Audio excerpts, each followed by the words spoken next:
Hello, and welcome to Historic Naval Swords and Relics. I'm Sim Comfort, author and publisher.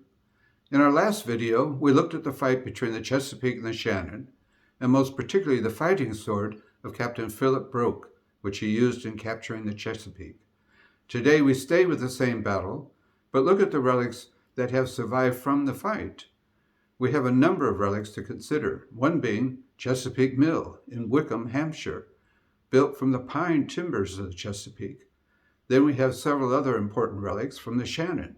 And to round it off, a couple of fakes, just to keep us focused on the fact that when it comes to important historic naval events, fakes may be created to satisfy a hungry collector community.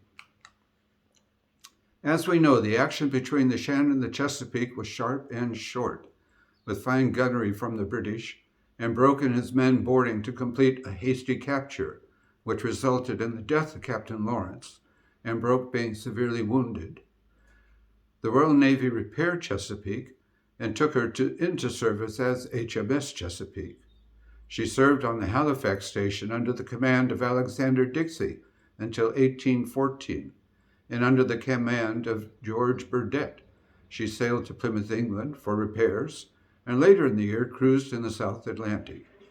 Upon hearing of the peace treaty with the United States in May 1815, she returned to England. Although a fast ship and strongly built, there was criticism about the overhang of her stern, and she wasn't used as a model for further ships to her design. In 1819, the commissioners of the Royal Navy put her up for sale at Plymouth. Joshua Holmes, a Portsmouth shipbreaker, purchased her for £500 and dismantled the ship. Timbers from the Chesapeake were bought by John Pryor to build a new watermill at Wickham, Hampshire, which became known as the Chesapeake Mill. It is down at an antique center. You can visit it anytime. Walking into the mill, you can still smell the pitch, tar, and pine from the Chesapeake timbers. The 5 main spine beams that support each floor, the floor joists, the roof timbers, and most of the window lintels are American longleaf pine from the Chesapeake. On the 1st of June 2013, 200 years since the battle, a ceremony was held at Chesapeake Mill to commemorate the fight with the Shannon. A memorial plaque was installed upon which are recorded the men from both sides who died in the action. Here we have a small block of wood with a silver plaque identifying it as having come from the Shannon. Fixed to it are a white ensign, Union Jack, and a flag bearing the arms of Captain Broke. The relic undoubtedly came from the Somers family. Added to it is a slice of pine kindly given to me by Mr. Bruce Tappington, who was the descent of the Edney family, who bought the mill in 1913, and who owned the mill in 1989, when Bill Gilgerson, Graham Hunt, and I paid a visit to the mill. Bruce gave each of us a slice of the Chesapeake to remember the visit by. Bill had his slice tested by the American Forestry Service, and it was identified as being American longleaf pine. Here's a walking stick made from the keel of the Shannon that had belonged to Provost Wallace, who was second lieutenant on board the Shannon. With Broke disabled and the first lieutenant killed, Wallace took command of the ship for her return to Halifax. He had technically served in the Royal Navy for 96 years, having been put on the ship's books at age 4. Wallace rose to become Admiral of the Fleet, and he lived to 101. The stick is made of elm and is 35 inches, 88.5 centimeters long, 1 inch, 2 centimeters wide.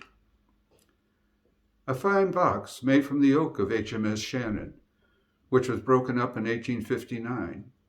Broke's 4th son, George Nathaniel Broke, was presented with the figurehead of the Shannon and a quantity of wood, which he used to build a pair of gates at Broke Hall, Suffolk.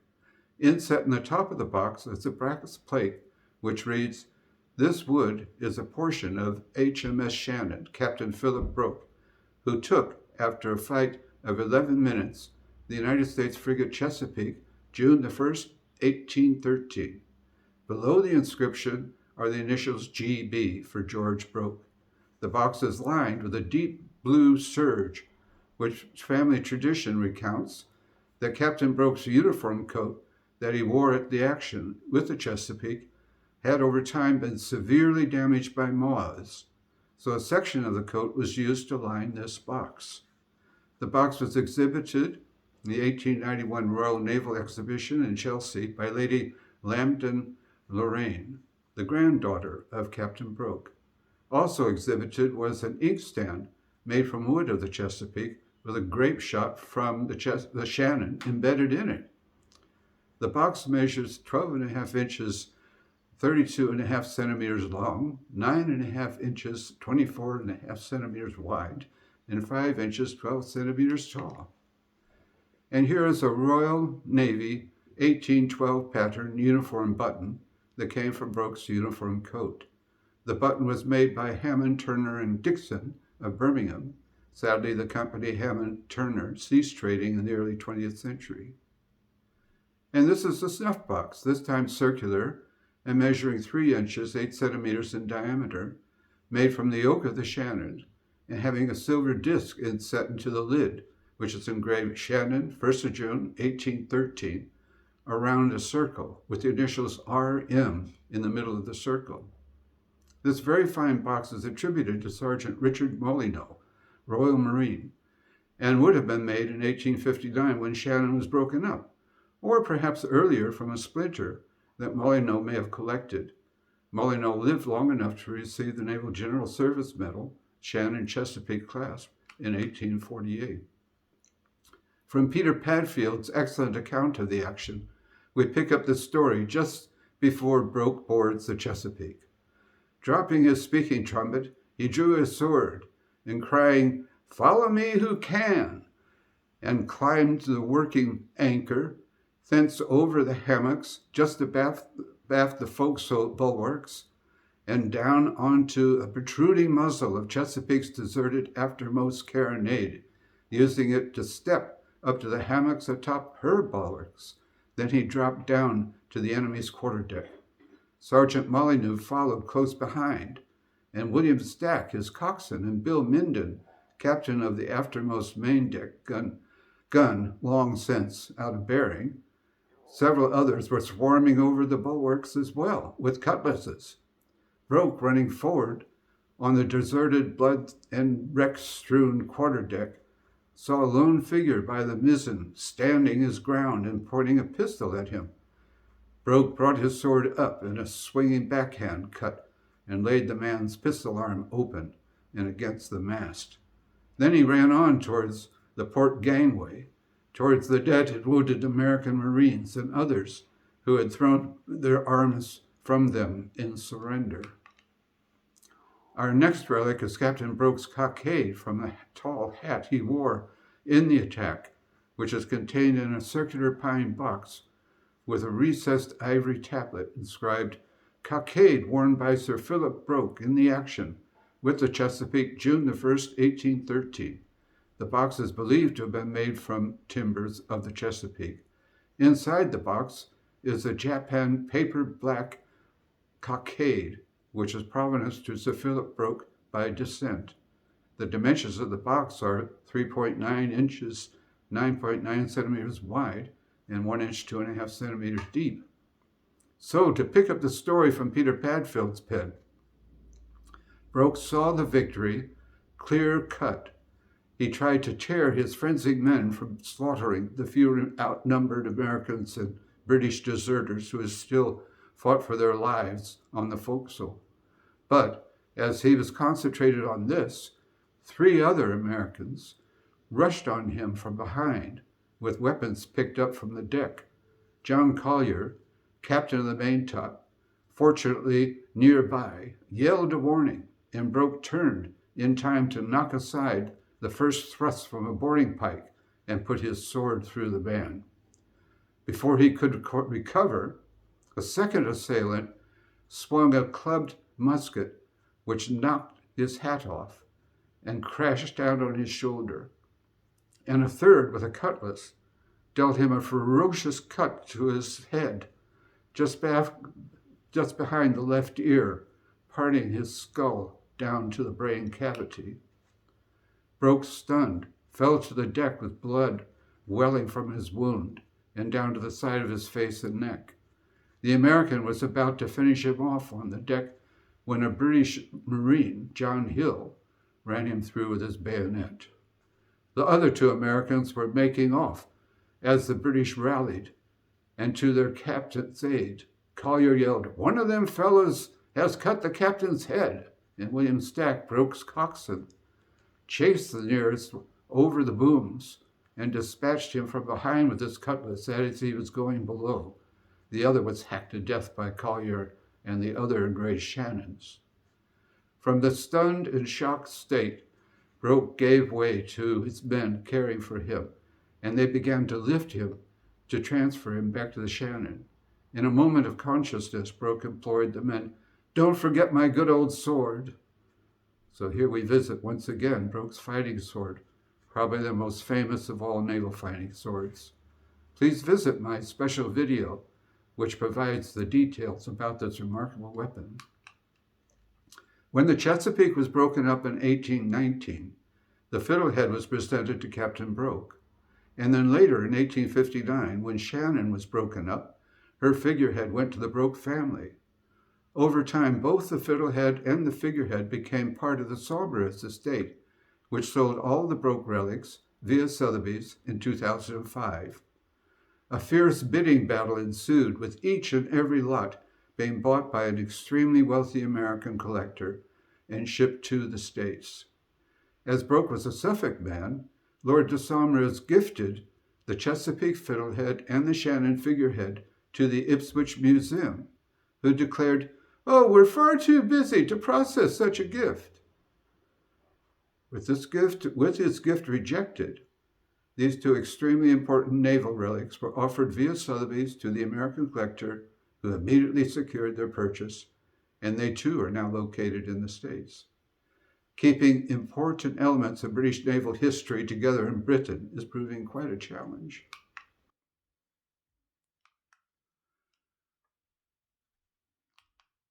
The next two items are very interesting because they are both fakes, created to deceive collectors by an antiquarian in Cork, Ireland, named Robert Day, during the early part of the 20th century. Please bear with me for a moment and to understand how the deception was uncovered. In 1848, Queen Victoria authorized the awarding of the Naval General Service Medal to commemorate the sailors and Marines who fought during the Age of Sail. Each medal wore a ribbon clasp. 231 different clasps were approved, which would identify the action the recipient took part in. So, there was a Trafalgar class available to the 19,000 men who fought at Trafalgar. The problem was that you had to be alive in 1847 to apply for the medal. If you were 20 years old in 1805, in 1847 you'd be 62, which was a fairly great age for that time. The effect of this was that for Trafalgar veterans, only about 12.5% were alive in 1847 and received a medal. So it was a 12.5 to 1 chance for receiving an NGS. In about 1910, a man named Hales created a roll of all the NGS medals issued, and the roll contained the battle class, the man's name, and his ship at the battle. What Robert Day saw from this roll was the opportunity to create fake awards to men who fought with Nelson on board Victory. 4 of Captain Hardy's Order of Merit had been identified, and each man also received the Naval General Service Medal because it was from the medal roll that Robert Day chose his men. Day's medals had to be genuine because the recipient was listed in the NGS roll. Each medal had been identified. One medal went to a midshipman whose mother managed to secure an NGS in his name, even though he was killed in the battle.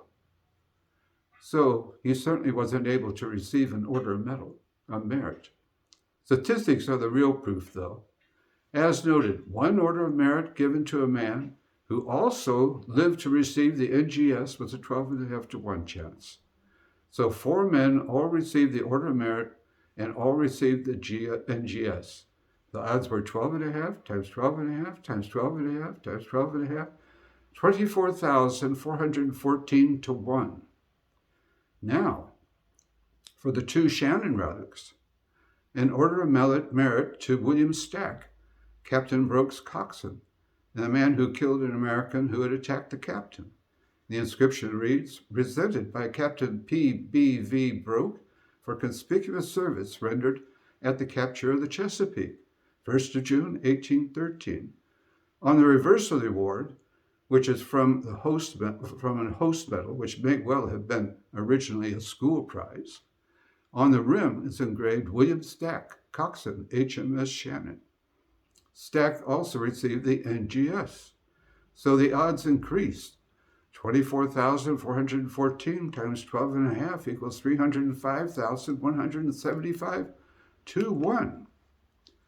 And next is a tobacco box presented to J. Johnston by Captain Broke with the inscription to commemorate the boarding of the U.S. frigate Chesapeake, June the 1st, 1813. J. Johnston, HMS Shannon, Captain B.V.B. Broke. Johnston also received the NGS with the Shannon Chesapeake clasp.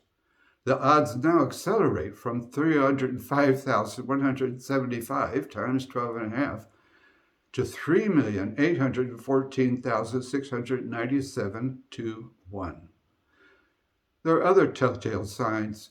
Here we compare HMS as engraved on the Hardy Victory Medal and the J. Johnston Chesapeake box. The same hand engraved both, and it's unlikely that the engraver was on board both the Victory at Trafalgar and the Shannon when she captured Chesapeake. If you like this video, please subscribe. It's free to do. And hit the like button. Look for more stories to come from this channel and check out www.simcomfort.co.uk for books about naval history, swords, and relics. Bye for now.